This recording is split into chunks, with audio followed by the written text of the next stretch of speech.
L'invité du jour. L'invité du jour sur Espoir FM. Festival international du journalisme de couture, 3e jour, c'est presque déjà la fin. Et on a le plaisir de retrouver Joël Combre, directeur de la revue Ancrage, et Bernard Clerc, qui est l'ancien président de l'Office de coopération à l'école. Bonjour à vous deux. Bonjour Patrick.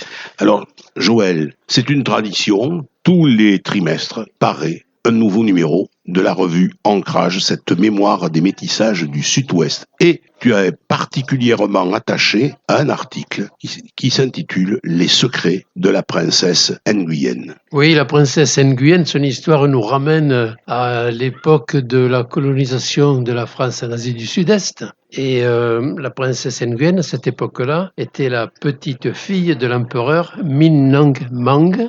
Et elle a eu un destin à la fois extraordinaire et tragique, puisque son existence de princesse a été télescopée, si je peux dire, au problème de la colonisation. Ensuite, elle s'est mariée avec un colon, Monsieur Lejeune, qui était un homme d'affaires d'origine française qui travaillait dans le négoce au Vietnam. Et les évolutions de l'histoire ont conduit la princesse à s'exiler en France et elle a fini ses jours à la cité d'accueil, la cité dite d'accueil des Français d'Indochine, à Sainte-Livrade au CAFI. Pourquoi tant d'années après s'intéresser à elle ? Eh bien parce que ça fait partie un petit peu de notre ADN, Ancrage, de restituer des parcours de vie de Lot-et-Garonnais d'adoption qui sont devenus Lot-et-Garonnais pour des raisons politiques ou pour des raisons beaucoup plus personnelles. Et il se trouve que la princesse nous était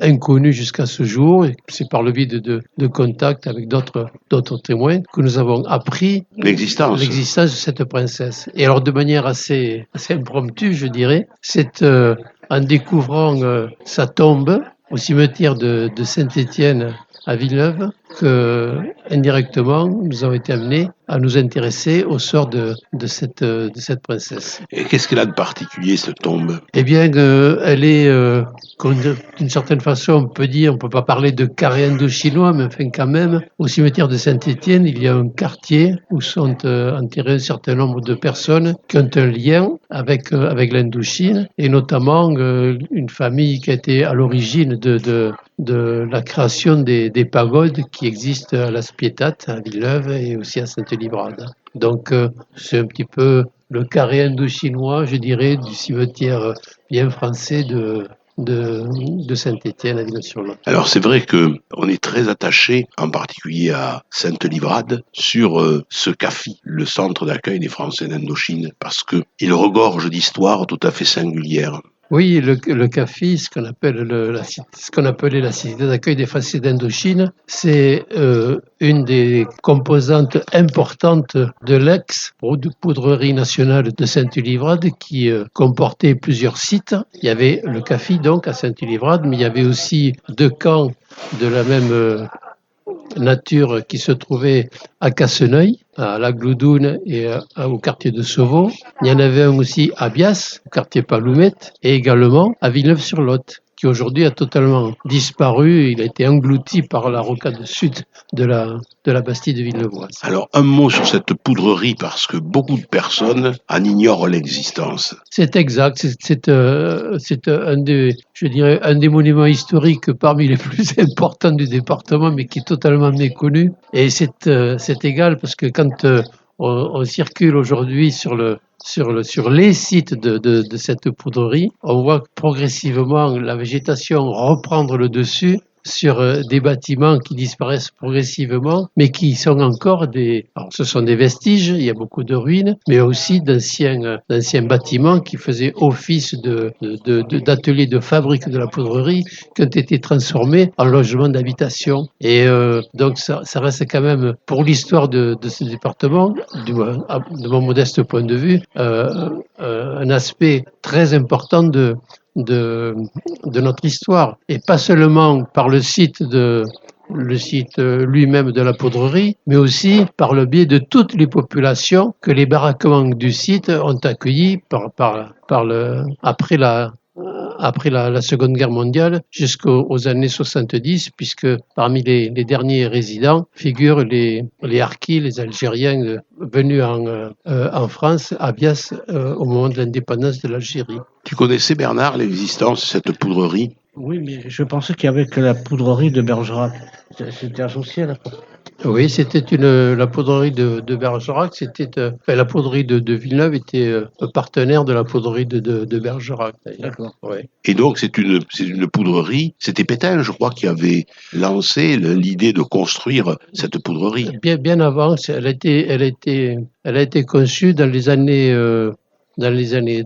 30. C'était une décision du gouvernement français de l'époque qui avait décidé de construire cette poudrerie. Mais ça avait été un événement considérable sur le Villeneuvois parce qu'ils avaient quand même exproprié plusieurs centaines d'hectares de 400, je crois, plus de 400. Plus de 400 hectares de terres alluvionnaires. Il avait fallu exproprier énormément d'exploitants agricoles. Et alors, l'ironie de l'histoire, c'est que quand le chantier a été lancé à la fin des années 39, et quand Pétain a signé l'armistice, les travaux ont stoppé immédiatement. Ce qui fait que, contrairement aux prévisions, on n'a jamais fabriqué une cartouche sur le site de la poudrerie, mais les bâtiments qui étaient immenses sont restés en l'état. Tout à fait. Et il y avait eu, je crois, plusieurs milliers de personnes qui avaient contribué à construire cette poudrerie. Ah oui, absolument. Les premiers... Alors déjà, il y avait les entreprises locales. L'entreprise d'Elbigo, à Saint-Hilévrade, qui était une des plus grandes entreprises de bâtiments du secteur,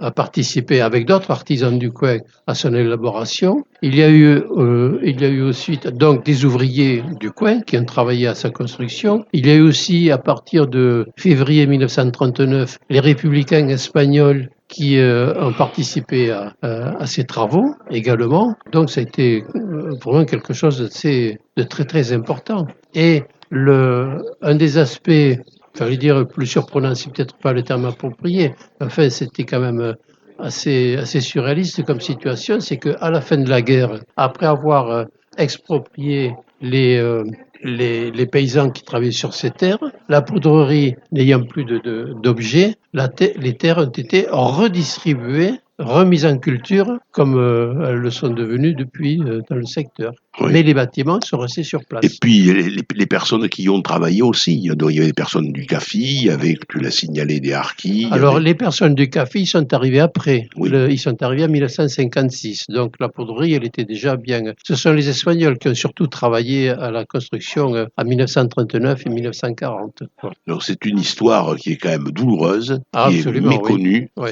Et qui, là encore, hante le milieu de Casseneuil et de Sainte-Livrade. Oui. Où on découvre ces colonnes dont on ignore à quoi elles servaient. Oui. Elles sont là, plantées, issues de nulle part. Oui. Et alors, il y a des situations qui sont, sur un plan architectural, qui sont quand même assez extraordinaires. Par exemple, le lycée agricole de Sainte-Livrade, que tout le monde connaît, mais il a été construit sur des fondations de la poudrerie. Le bâtiment principal du lycée agricole, c'est une ancienne gare qui servait de lieu de stockage des poudres qui étaient censées ensuite fabriquer les munitions. Quand on observe la charpente du bâtiment principal, on découvre une charpente en béton armé, avec des pylônes en béton qui sont absolument extraordinaires, qui étaient construites selon des normes spécifiques au fonctionnement de la poudrerie, de telle sorte que si, par malheur, une explosion pouvait survenir, un accident quelconque, la déflagration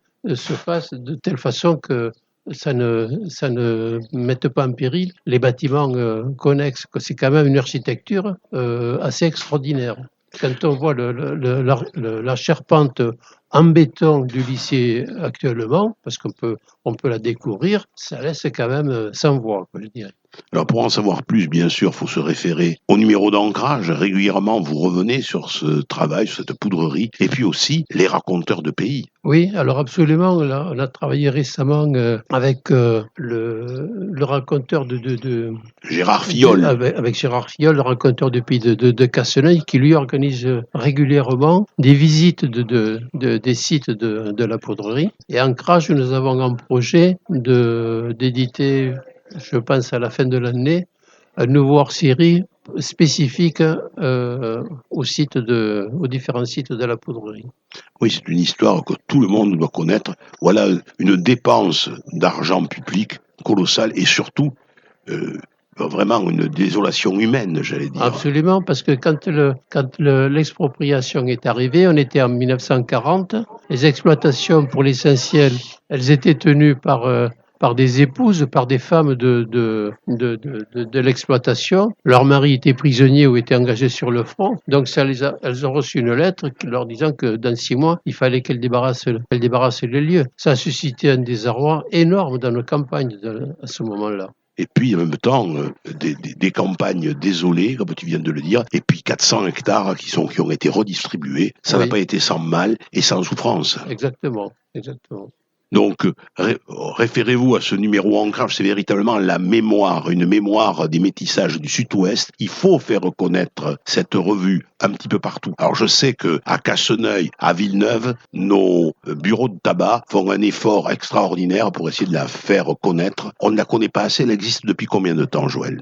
Eh bien, le premier numéro est sorti en juillet 2002, donc on a réalisé en tout 93 numéros. Là, le numéro de juillet, c'est le numéro 93. Il y en a rédigé également, on a sorti également une dizaine de hors-séries thématiques. Donc, merci beaucoup, Joël. Je rappelle que tu es le directeur de la revue Ancrage, cette revue des métissages du Sud-Ouest, avec, dans la dernière livraison, une enquête passionnante sur les secrets de la princesse Guyenne. Et bien d'autres choses, puisque donc on se balade au niveau de la Gironde, de la Dordogne, à la rencontre des personnes venues d'ailleurs et qui ont refait leur vie en Lot-et-Garonne. Merci beaucoup, Joël. Merci. Un mot, donc, Bernard. Je pense que ce qu'a fait Joël est fondamental. Et moi, si je peux me permettre. Et donc, moi, je me suis toujours proposé justement de faire connaître ce qui a été réalisé en termes justement de liaison avec le passé, parce que je veux dire, ce qui compte, c'est de relier le passé au présent. Et actuellement, on est bien, par exemple, sur un problème de retour à l'armement. Et donc, tout d'un coup, des jeunes peuvent se dire, ben oui, à une autre époque, il y a aussi des gens qui se sont mobilisés par rapport à l'armement nécessaire ou pas. Et je suis très solidaire de ce qu'a fait Joël, parce que il a interviewé comment dirais-je, de mes anciens élèves, par exemple, dans leur passé harki ou autre, parce que le Ville-de-Voix, effectivement, c'est un domaine où sont arrivés et où on a maltraité justement des gens qui représentaient justement l'Algérie, etc. Et l'immigration de façon générale et qui nous ont fait gagner la guerre, parce que De Gaulle en gros il a fait passer le message que c'était lui qui avait gagné la libération de la France. Or Toulouse a été libérée par les Maures et justement le restaurer, le parler, mettre des enfants sur ces choses-là, ça restaure et ça construit la solidarité actuelle. On a besoin de ça. Il ne faut pas que Joël reste de son côté. Moi, je suis pour essayer de faire circuler justement ces témoignages, parce que ils restaurent, ils construisent la fierté des gens. Ils sentent qu'ils ont des racines. Et je suis toujours à son service. Joël, tu travailles un petit peu dans les écoles, le milieu scolaire, les écoles, les collèges, les lycées. Alors nous avons signé il y a plusieurs années une convention éducative avec le département. On présente dans les collèges des totems interactifs qui sont des courts-métrages de témoignages de Lot-et-Garonne d'adoption. Il y a des Russes, des Espagnols, enfin voilà. Et puis nous organisons aussi des ateliers d'écriture dans certaines classes où on invite les élèves à adopter les règles journalistiques, à leur faire des enquêtes sur les thématiques du métissage et de l'accueil des personnes venues d'ailleurs. Et c'est très intéressant, c'est très formateur pour eux, ça fortifie leur citoyenneté, ça développe un petit peu leur culture générale également sur les pays, parce qu'ensuite il y a des relais avec les professeurs de français, avec les professeurs d'histoire-géographie c'est très intéressant. En tout cas, c'est à renforcer. Je veux dire, c'est fondamental actuellement. Voilà. Merci beaucoup. Merci à vous deux. Merci. C'était l'invité du jour sur Espoir FM.